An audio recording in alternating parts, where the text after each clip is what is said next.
My name is Craig. I'm editor-in-chief of DailyRapFacts.com. Amazing. The Twitter is it's been established. So now just establishing content in the written form in YouTube. So we taking things to another level. Congratulations. That's beautiful. And just wanted to talk to you about the album. The album is amazing. It's definitely it's up there. I always tell people, I'm like, nah, this I Decided album, that's the one. Yeah. So for you to come and top it with Detroit too, it's a lot, especially for people who riding for you, for sure.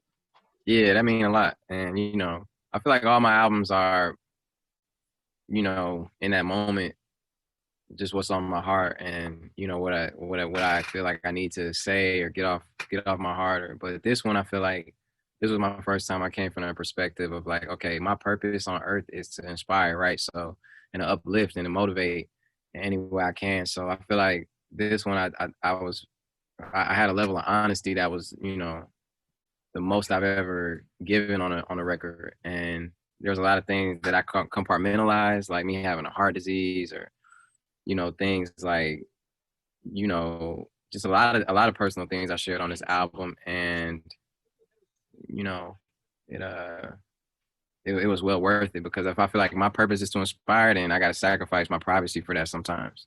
So hopefully the people who needed to hear it, the people who get something out of it, I hope that they keep rocking with it, because I made it for them, Of having Bigger Than Me as your outro of I Decided, it's like you saw that bigger picture of like, this ain't just for me anymore.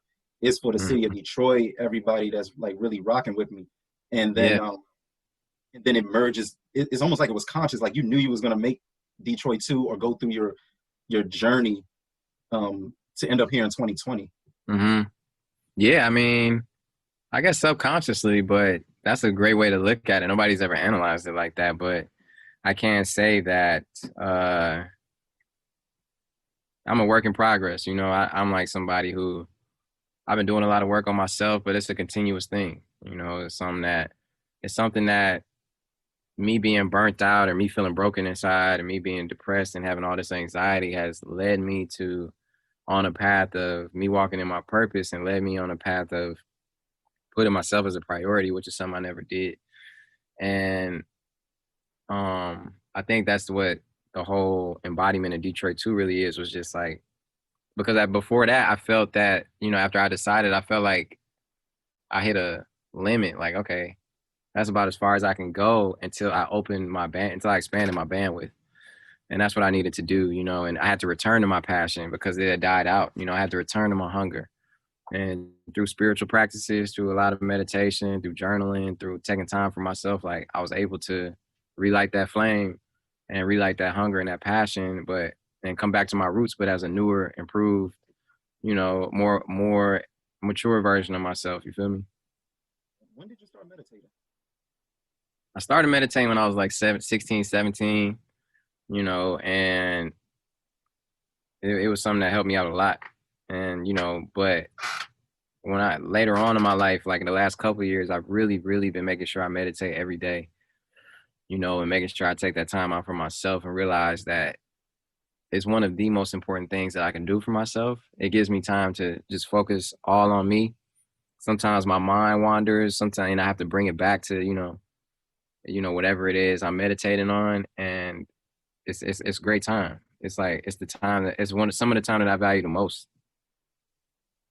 The meditation, I know on Deep Reverence with Nipsey, you mentioned that it feels like Game 7. Does it still feel like Game 7, but you feel more like at ease or in control? Well, depends what we're talking about. I feel like I'm in control of my feelings. That's about it. I'm in control of my destiny. I'm in control of what I put out in the universe, because I do feel like what you give is what you get, right? So I feel like it's like a boomerang. It like all comes back to you. And that's why I know how important it is to stay happy, or to have a positive attitude and outlook on things, and not to hate. You know what I'm saying? We all got opinions, but it's like, if I'm stepping out of my universe and stepping out of my atmosphere to hate and comment on somebody else's, When if I don't like something, I just should keep it moving and not, give it no attention. But it's just like I know that, like, okay, I know that. But when somebody does that, right, they putting that out in the universe, and then that's what they get back. And truthfully, I never met nobody who was really, I met a lot of successful people, and I never met people like billionaires or multi or super happy people, just happy people that ever spent their lives doing that.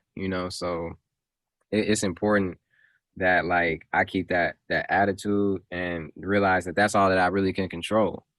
I can't control how people perceive me. I can't control how what happens in the universe. I think that's one of the things COVID showed us. It's like we can't control, that the whole world is on lockdown now. It's uncontrollable. And what we really should work on is things we can control though. Back to Detroit One, the mixtape. The Mm-hmm. very first line you opened up with was, "Today, if I don't learn, best believe I'm going to earn." How would you say that you're learning more than you're focused on making money at this point? Yeah, because I feel like when you definitely making money is a very, very amazing, important thing because that's what makes our world go round technically, and from a technical standpoint. But money comes and goes, and what you learn doesn't. What you learn can benefit you, your family, the people around you, and you learn to teach. So it's like I feel like that's my purpose more so than just me earning some money. It's like my purpose is to inspire, right? My purpose is to teach what has been taught to me.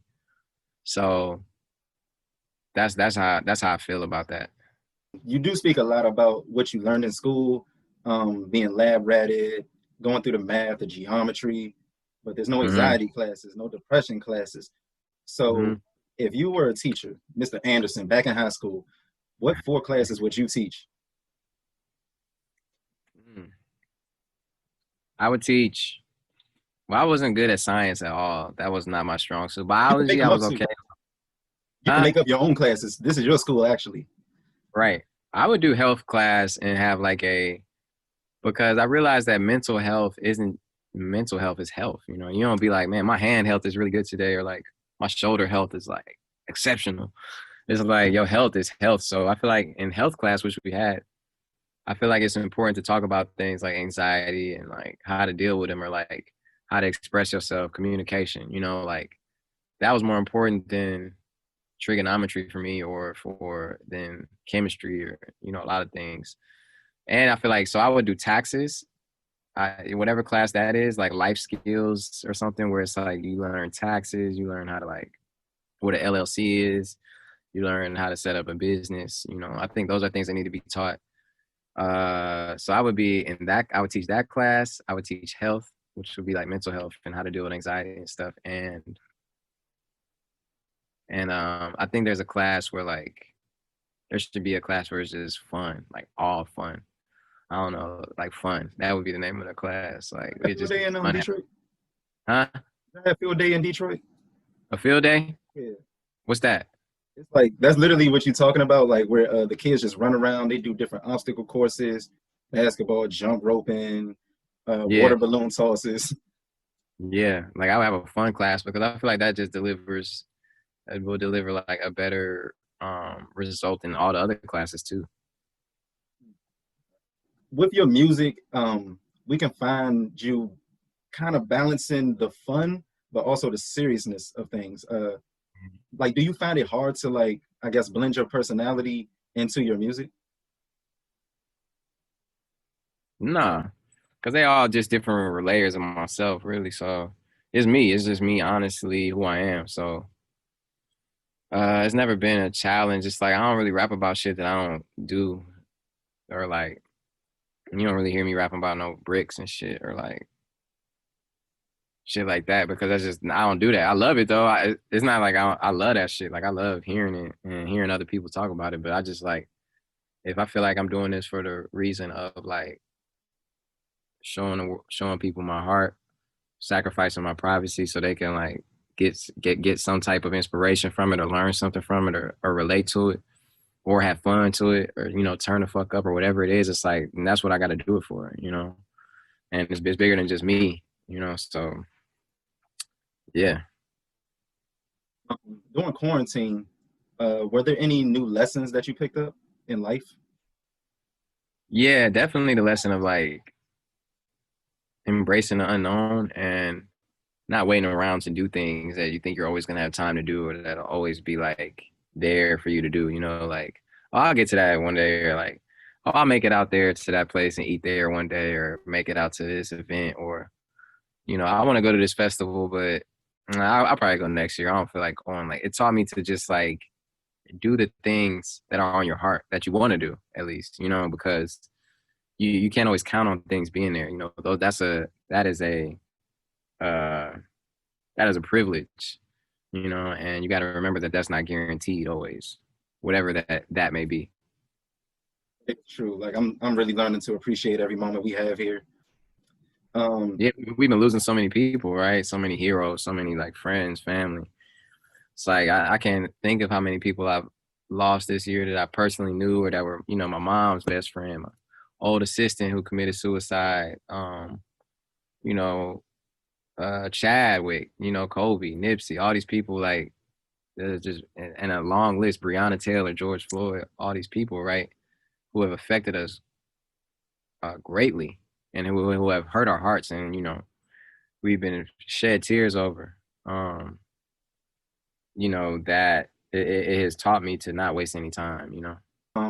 With all the loss, uh, how has there been a restoration within the last 3 years with you and say your higher power? Because you know, like going back to a song like Halfway Off the Balcony, you always say in a lot of songs you say I look up, and in that song it was like, oh, this is the first time I heard you say I look up, and you like said I don't even know anymore, and it just like it just hit me like, oh, it feels like at that point we were kind of getting a different version of you. Like I'm like, okay, he's about to merge into something's not right. I felt it just like just listening to your music. It just felt like you were about to go on this different journey, like a Yeah, unknown journey almost. yeah, and that's the beautiful part about it. Like, well, you never achieved anything great by just knowing what was going to happen every time. It was always the unknown that brings about the unknown possibilities, you know, and the unknown results and greatness that comes along with that, you know. So, well, the thing that for me to make me embrace the unknown as opposed to be scared of it is just the faith that I have that it's always going to work out if my heart is in the right place, if I'm putting the right intentions into it and doing it for the right reasons, that I got faith that it's always going to work out for me, you know. And work out meaning being happy, you know. That's what real success is. It ain't about like always the money. Obviously I love money, you know, obviously I love like those things, but really, you know, I've also been the most depressed I've ever been and had the most money I ever had too. You feel me? So it's deeper than that. You know, it truly is. And uh yeah. So like with that, are you like in this creative zone where like I know Detroit 2's done, you're still promoting it, but have you been in the studio making any like new songs, just getting the creativity out? I was in the studio last night. Um I just went to a Janae session though, and it was just me and her in there. And uh me and Hit Boy been talking about getting back in the studio. And I'm looking forward to it. I'm still feeling creative. I've been like writing in my head a little bit, but I've also just wanted to take like a week and a half off from the studio because I was really maxing it out at the end. So, but yeah, I'm ready to. I'm not about to be taking no hiatus or nothing. I'm gonna keep going, and you know, I plan on keep dropping new music and doing visuals off of Detroit too, because I feel like it's a project that deserves like a longer rollout as opposed to just throwing it out and that's it. Like, I feel like some of these songs I gotta like bring to life. You know what I mean? Definitely. Like your visuals, like the previews, you bringing us back to that nostalgic energy of like the first Detroit. Like we Hmm. people like really loved it, and now Damn. it's like, all right, what's the rest of body language? We want to see the rest of the car wash ride. Yeah. Exactly. Definitely looking Exactly. forward to those videos. Yeah, for sure. Yeah, I'm definitely working. We were definitely working on a body language video, uh, wolves, and you know, some other songs on the album too. I really think deserve it.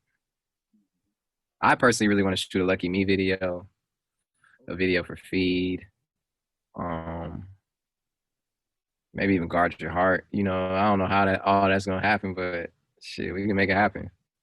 Definitely the Friday Night Cypher too. If you get a video for that, that's insane. Yeah, Speaking of which, I did see that in Detroit, y'all have the brick sign that says "Welcome to Detroit" too. hmm And yeah. somebody's missing.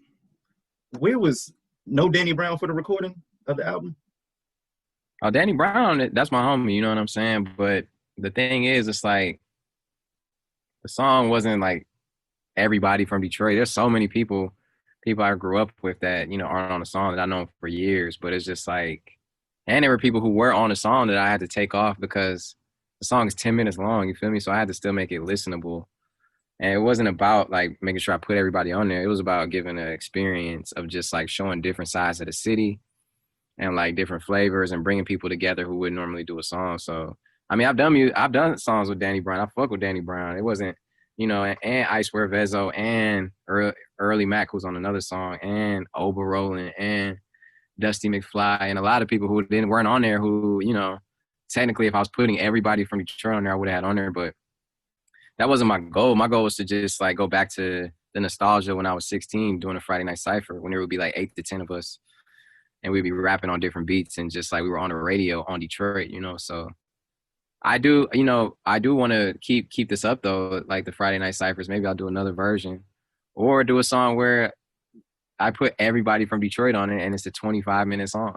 Why not? Yeah. You and Key Wayne, y'all have this chemistry that is like crazy. Yeah. And I think it would be dope if y'all did like a collab little EP or something. Like, have y'all ever thought about that? I agree. I think me and Key Wayne, like, you know, he was the first producer I signed to myself. And, you know, I think he's more than a producer. I think he's an artist as well. So, that's a strong possibility, you know, a Big Sean Key Wayne project, whether it's an album or an EP or whatever. Like, you know, I feel like he's made some of my most tailored songs and like some of my biggest songs and best songs were produced by him, you know? If you had to choose between your favorite between your first quarter freestyle and your fourth quarter freestyle, which one do you like the most?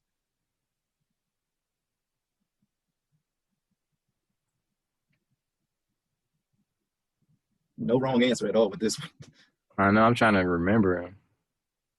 I like fourth quarter. First quarter started it though, so that's kind of, you know, I'm kind of biased. Man, if I had to pick one, I think fourth quarter is a little better than first quarter, but first quarter set the tone. It was the vibe.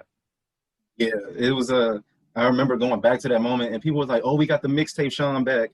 Yeah. He can do this whenever he wants. You're making concept albums. You can't Yeah. just always just do that. Yeah, exactly. I appreciate you for recognizing that. And you know, I don't make music to be like picked apart and judged so heavily. I just do it for the enjoyment and like I'm just a person. I'm not a computer, so I'm not gonna be perfect. It's flaws in me, so I'm gonna have flaws in my music. I'm gonna have flaws in everything I do, you know. But my goal isn't to be perfect. My goal is to just do what I feel, you know, and do what I feel is right, and I feel like people can relate to or vibe out to or whatever it is, whatever I'm feeling like, whatever is the goal for that song or that project or that moment, you know. So, you know, I think people get it misconstrued sometimes when it's like why I'm doing it, you know. But I do appreciate the people who just enjoy it. I realize y'all people too. Y'all go through things, Mm-hmm. and And, like and a lot of people who hate, I'd be like, okay, well then you do it then. Like, let me see. and Like, they can't. let me see you go.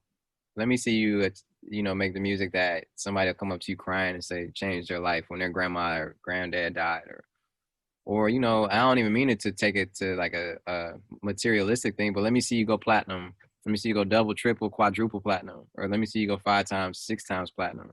Have a platinum album or a double platinum album, you know, or like anything like that. It's like it's hard. It's like catching lightning in a bottle, man. You know, so it's like I feel like I'm doing something that is my true purpose and something that I am doing like from the heart. So, you know, I'm gonna just keep walking in that and just holding my head high. It's the third number one in a row, which is Yeah. amazing. Yeah, and you know, I didn't.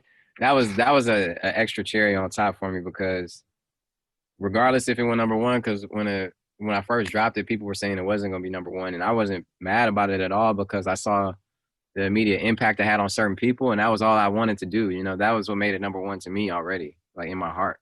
So the fact that it went number one, like on the actual charts, is cool. It was very very much appreciated and very cool too. But that wasn't why I did it. You feel me? People get caught up in that numbers game so crazy that when you make it about the numbers, you live and die by the numbers. You know?